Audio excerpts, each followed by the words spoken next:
It's tons of reshoots, and it even got newcomer director at the time, David.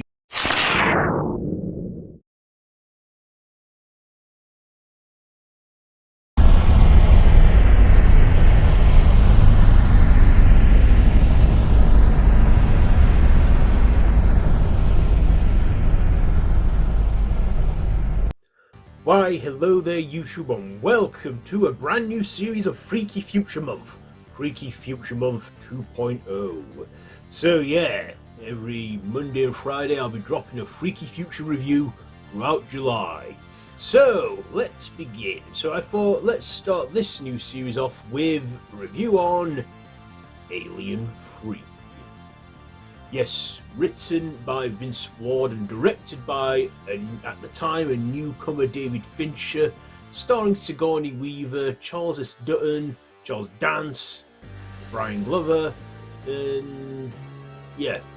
So this is the third installment in the Alien franchise where Ripley, the vessel crashes on a prisoner planet where Ripley is the only survivor, Mutant Higgs didn't make it, and the android of Bishop is too damaged beyond repair, but they soon find that a Xenomorph egg hitched a ride on board and impregnated a Rottweiler who was a guard, who was like one of the guard's dogs. And yeah, sadly a dog does get killed in this and has the chest burster with the Xenomorph creature. And then the Xenomorph creature is running a rampage around this prison, and Ripley and the prisoners have to work together to stop this evil alien abomination. But of course, Ripley discovers that she is carrying a Xenomorph as well, as she was impregnated.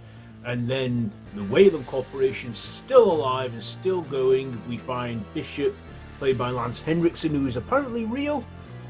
And he, well, wants the Xenomorph, but Ripley does not allow it, and she sacrifices herself as she has her chest burster, putting an end to the Alien franchise until the fourth movie came along.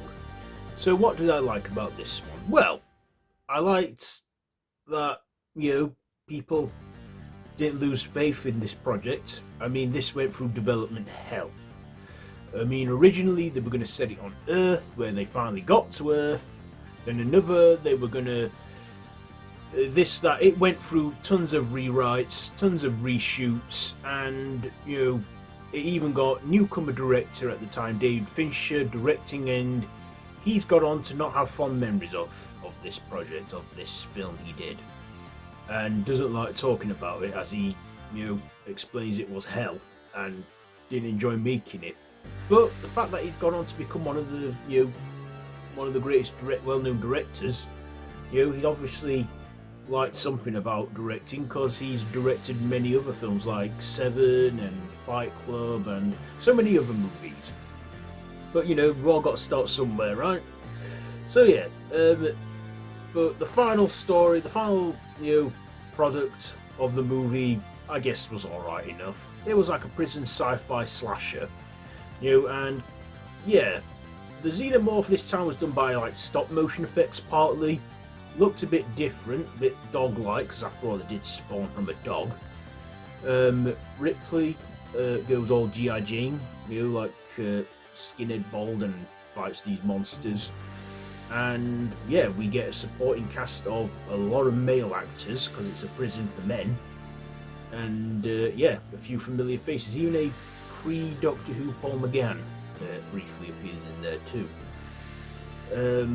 But yeah, I like the effects on the Xenomorph.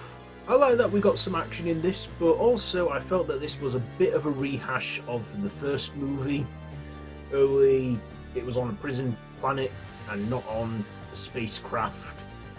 By the time this film got finished and made, it had drifted so far apart from its original idea, I believe, and yeah, ended up being quite a farce. But we got that third movie.